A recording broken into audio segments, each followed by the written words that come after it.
अस्सलाम वालेकुम dear students. आज हम एक्सरसाइज 7.3 स्टार्ट करेंगे क्लास 9th की। इससे पहले हमने एक्सरसाइज 7.1 में लीनियर इक्वेशन की। उसके बाद एक और टाइप आई जिसमें एब्सोल्यूट वैल्यू फाइंड करनी होती थी, एब्सोल्यूट इक्वेशंस होती थी। अब एक और टाइप आई है, ठीक है। इसमें हमारे पास इनइक्वलिटीज़ होती हैं। क्या होती हैं? इनइक्वलिटीज़, यानी ग्रेटर दैन, लेस दैन, इस तरह की सिंबल इस्तेमाल होती है। ये है हमारे पास इनइक्वलिटीज़। इनको क्या बोलते हैं? इनइक्वलिटीज़। ये हमारे पास क्या है? इनइक्वलिटीज़। तो first of all we will discuss about the history of the inequalities. हम हिस्ट्री डिस्कस करेंगे, then we move to the definition of inequalities, then we will solve the question related to the inequalities. Clear? Now we will move toward the history. What is the history of inequalities? क्या होता है हमारे पास inequality में? क्या होता है? Greater than या less than, इस तरह की सिंबल, लेस देन या ग्रेटर देन की सिंबल इस्तेमाल होती है। बड़ा है या छोटा है, ठीक है। ये सबसे पहले यूज्ड बाय इंग्लिश मैथमेटिशियन, एक इंग्लिश यानी अंग्रेज रियाजीदान ने इसे इस्तेमाल किया। उसका नाम क्या था? थॉमस हैरियोट। थॉमस हैरियोट ने इसका कॉन्सेप्ट सबसे पहले दिया। थॉमस 1560 को डेट ऑफ उसकी बर्थ है, पैदा हुए, और 1621 को उनकी क्या हो गई? डेथ हो गई। तो ये उनका है बड़ा हिस्ट्री। सबसे पहले किसने दिया? थॉमस हैरियोट ने ये कॉन्सेप्ट दिया। अब बात ये, हम इस चीज़ को पढ़ रहे हैं, what are the benefits, what are the benefits, इसके हमें बेनिफिट्स क्या हैं, इसकी एप्लीकेशन क्या है, इसका इस्तेमाल क्या है। ये हमारे पास कंपेयर करने के लिए इस्तेमाल होती है। प्राइसेस, कीमतों को आपस में कंपेयर करने के लिए कि इसकी कीमत इससे ग्रेटर है या लेस है, ये सारा चीज़ें। हाइट की पैमाइश के लिए, ठीक है, कंपैरिजन करने के लिए, कंपैरिजन के लिए उस समय वेट का, टेम्परेचर का कंपैरिजन, डिस्टेंस का comparison, cost of manufacturing, etc, और भी बहुत सारे इसके हमारे पास रोज़मर्रा ज़िंदगी में इस्तेमालात हैं पड़े। क्लियर होगी बात? नाउ अब हम जाते हैं लीनियर इक्वेशन की तरफ। किसकी तरफ? लीनियर इक्वेशन की तरफ। समझ आ गई? लीनियर इनइक्वलिटीज़ की तरफ, सॉरी, लीनियर इनइक्वलिटीज़ की तरफ। इससे पहले हमने लीनियर इक्वेशन पढ़ा था। लीनियर होती है जिसकी डिग्री 1 हो, ठीक है, वो लीनियर इक्वेशन था, ठीक है। अब लीनियर इनइक्वलिटी, डिग्री वही 1 होगी, लेकिन इक्वेशन में हमारे पास इक्वल टू का साइन होता था। इधर क्या होगा? हमारे पास ग्रेटर देन, लेस देन, या हमारे पास greater than, equal to, less than, equal to, इस तरह के सिंबल इस्तेमाल होंगे। समझ आ गई? जबकि हमारे पास इक्वेशन में इस तरह का सिंबल, यही डिफरेंस है पड़ा। अब लीनियर इनइक्वलिटीज़ की मैं डेफिनेशन लीनियर इनइक्वलिटी की डेफिनेशन लिखने जा रहा हूँ। आ लीनियर इनइक्वलिटी, एक लीनियर इनइक्वलिटी यानी यक दर्जी, हमारे पास गैर मसावात या ना बराबरी इन वन वेरिएबल, एक वेरिएबल में, हैज़ डिग्री 1, उसकी डिग्री 1 होती है। लीनियर का मतलब क्या होता है? डिग्री 1 होगी, उसका दर्जा 1 होगा। समझ आ गई? इसकी स्टैंडर्ड फॉर्म क्या होती है? ये इसकी स्टैंडर्ड फॉर्म है। अच्छा, लीनियर इक्वेशन की मैंने स्टैंडर्ड फॉर्म आपको लिखवाई थी, अगर आपको याद हो, मैंने लिखवाई थी ax + b = 0। ये आपको याद है? इस तरह की मैंने लिखवाई थी लीनियर इक्वेशन की। इधर क्या हो गया? इधर एक सिंबल आ गई, लेस देन 0, ठीक है। अच्छा, लाजमी नहीं है कि हर जगह ये लेस देन की सिंबल हो। मैंने नीचे लिखा हुआ है, इस सिंबल को मैंने उधर, सॉरी, लेस देन लिखना था, ये लेस देन थी, हाँ सॉरी, ये वाली सिंबल, दिस सिंबल, जो ये सिंबल इस्तेमाल हो रही है, कैन बी रिप्लेस्ड, को हम इस सिंबल की जगह, इस सिंबल की जगह जो यहाँ मैंने यूज़ की है, ये लेस देन वाली, इसकी जगह हम ये वाली सारी सिंबल्स इस्तेमाल कर सकते हैं। लाजमी नहीं है कि स्टैंडर्ड फॉर्म में हमने यही सिंबल इस्तेमाल करनी है, इसके अलावा ये भी सिंबल्स इसमें इस्तेमाल हो सकती हैं। ये जस्ट मैंने आपको डोनेट करने के लिए इधर बताया है। Once again I will repeat the whole concept. मैं सारा कॉन्सेप्ट रिपीट करता हूँ। हमारे पास first of all we will see the history. History सबसे पहले इंग्लिश मैथमेटिशियन थॉमस हैरियोट ने इसका कॉन्सेप्ट दिया, ठीक है। उसने ये चीज़ इस्तेमाल किस लिए होती है? कंपैरिजन करने के लिए, price, weight, height and temperature, distance, cost of manufacturing, ये सारी चीज़ों का कंपैरिजन करने के लिए इस्तेमाल होती है। लीनियर इनइक्वालिटी क्या होती है? लीनियर इनइक्वालिटी हमारे पास ऐसी इनइक्वालिटी होती है किसी भी वेरिएबल x में या वेरिएबल y में भी हो सकती है, जिसका हमारे पास डिग्री 1 होता है, दर्जा 1 होता है। इसकी स्टैंडर्ड फॉर्म ये है, यानी ax + b <0। इधर लेस देन की सिंबल है, इस सिंबल को हम रिप्लेस कर सकते हैं ग्रेटर देन में, less than equal to, greater than equal to, इसमें रिप्लेस कर सकते हैं। इन सिंबल्स के बारे में अभी मैं बताऊंगा, ठीक है। और इसमें जो a और b होंगे वो क्या होने चाहिए? रियल नंबर होने चाहिए, और ये a 0 ना होना चाहिए, ये इसकी शर्त है पड़ी। मैं उम्मीद करता हूँ ये बातें आपको क्लियर हो गई होंगी। अब मैं इसके रिलेटेड आगे जा रहा हूँ, इसको आप नोट कर लीजिए। अब हम इसके अगला जो कॉन्सेप्ट है वो पढ़ने जा रहे हैं। बेसिकली ये तो मुझे बताना शुरू में चाहिए था, मैंने नहीं बताया। मैंने कहा कि ये जो है बड़ा एक बेसिक चीज़ें हैं जो आपने पिछली क्लासों में पढ़ी हुई है। फिर मैंने कहा चलो आपको इसका रिवीजन करवा देता हूँ। ये वाली चीज़ जिस साइड पे आती है, ये बांध यूँ इस तरह, ठीक है, ये चीज़ वो क्या होती है? लेस होती है, यानी कम होती है। समझ आ गई? जैसे मैं लिख सकता हूँ 2 इज़ लेस देन 7, यानी अब ये देखो, ये जो जिस साइड पे इसका मुंह बंद है सिंबल का, वो उस साइड पे छोटा नंबर आएगा, ठीक है। ये ज़ाहिर कर रही है 2 छोटा है 7 से, ठीक है। ग्रेटर देन, इस तरह मैं लिख सकता हूँ 9 इज़ ग्रेटर देन 3, यानी जो बड़ा है उसकी तरफ मुंह खुला होगा।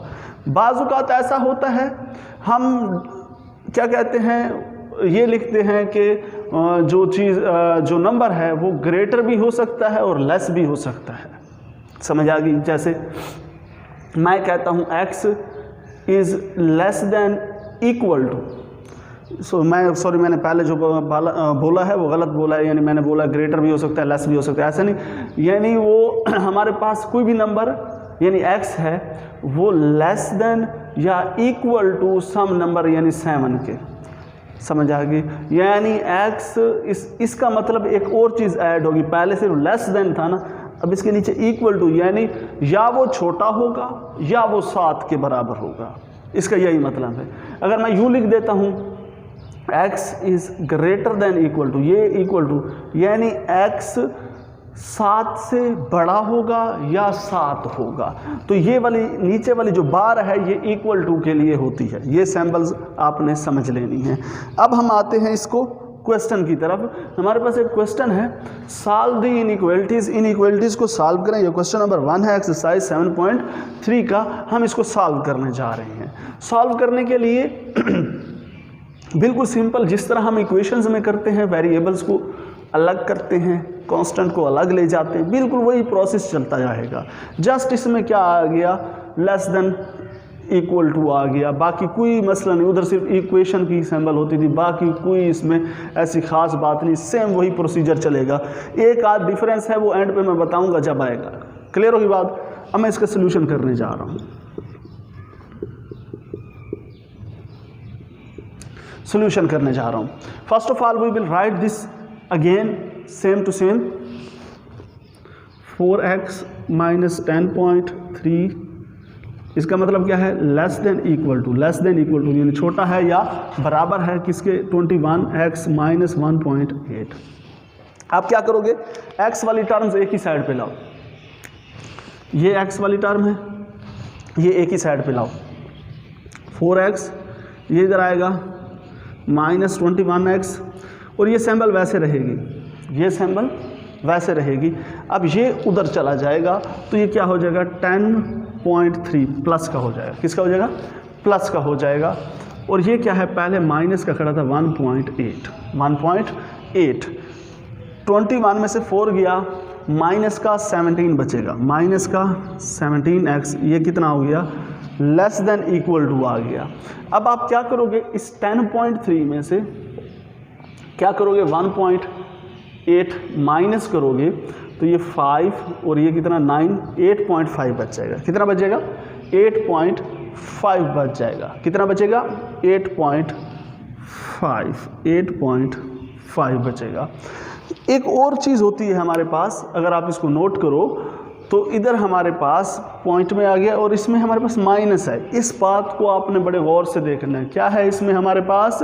माइनस है पड़ा। क्या है पड़ा हमारे पास? माइनस है। मैं कैलकुलेटर उठा रहा था क्योंकि हमने कैलकुलेटर का इस्तेमाल करना है। अच्छा जी, एक बात याद रखनी है, जब ये जो वेरिएबल है ना इसके साथ माइनस हो, क्या हो? माइनस। तो अब माइनस वाला क्या है? 17 है, या माइनस का कुछ भी हो, ठीक है। हमने क्या करना होता है? x की वैल्यू करनी होती है मालूम, उसको हटाना होता है, डिवाइड करना होता है। तो इस माइनस वाले को हटाने के लिए, इस कोफिशिएंट को अगर माइनस का हो, ये बात याद रखना, प्लस के केस में नहीं, only in case of minus. अगर माइनस का होना, तो अगर माइनस का होगा, अगर हम उसे डिवाइड करने जाएंगे तो ये वाला जो सिंबल है ना, ये उल्टा फ्लिप कर जाएगा। पहले यूं था, अब पहले देखो यूं है, यूं, फिर क्या हो जाएगा? यूं हो जाएगा। अगर पहले यूं होता तो इसमें कन्वर्ट हो जाता, यानी ये वाली अलामत है ना, ये फ्लिप कर जाती है, अपना रुख तब्दील कर देती है, अपना रुख तब्दील करती है। करती क्यों है? जब x के साथ जो आखिर पे आपने वैल्यू निकाली है, एंड पे हल करने के बाद x के साथ माइनस वाला कोई कोफिशिएंट हो, माइनस का 2, माइनस का 4, एनीथिंग, उसको ख़त्म करने के लिए हम आम इक्वेशन में क्या करते थे? डिवाइड करते थे, ठीक है। इधर भी डिवाइड करेंगे, लेकिन डिवाइड करने के चक्कर में ये वाली जो अलामत होगी ये फ्लिप हो जाएगी, ये इन्वर्ट हो जाएगी, ये तब्दील हो जाएगी, बस ये याद रखना। अब माइनस का 17 इधर डिवाइड होगा तो हमारे पास ये x बच जाएगा। आपने डिवाइड नहीं करना, डायरेक्ट कर देना है। माइनस का 17 से डिवाइड होगा तो x बच जाएगा। तो इससे हमारे पास अगर डिवाइड कर दो तो आपकी मर्ज़ी है, चलो मैं कर देता हूँ। माइनस का 17 है, इधर भी माइनस के 17 से डिवाइड करो, लेकिन ये वाली सिंबल इन्वर्ट कर दो। ये वाली सिंबल अब इस तरह तब्दील होगी, पहले यूँ थी, अब यूँ। क्यों? माइनस का कोफिशिएंट था। इधर भी डिवाइड करोगे माइनस के 17 से, बिल्कुल वही प्रोसेस जो हमने पीछे किया था। ये इससे कैंसल, तो x क्या बचा? Greater than equal to -8.5 over 17, ये माइनस ऊपर चला गया। अब मैं इसको डिवाइड करता हूँ, यानी 8.5 डिवाइडेड बाय 17, तो मेरे पास आता है 0.5। मैंने कैलकुलेटर से किया है, मेरे पास 8.5 डिवाइडेड बाय 17 कितना आता है? 0.5। कितना आता है? 0. और ये माइनस का सिंबल भी साथ मौजूद है, तो मैं इसको इधर कर देता हूँ। अगर मैं इसको इधर करने जाऊँ तो मेरे पास ये बन जाएगा, ये x is greater than equal to -0.5। ये क्या आ गई? x की वैल्यू आ गई। इसमें बराबर की अलामत नहीं आएगी, इनइक्वलिटीज़ हैं, ग्रेटर देन, लेस देन, इस तरह की सिंबल आएगी। तो इसका सोल्यूशन सेट क्या आएगा? इसका सोल्यूशन सेट आप इस तरह लिखोगे, बस इसका सोल्यूशन सेट आप चेक करने की ज़रूरत नहीं है। इसका सोल्यूशन सेट आप क्या लिखोगे?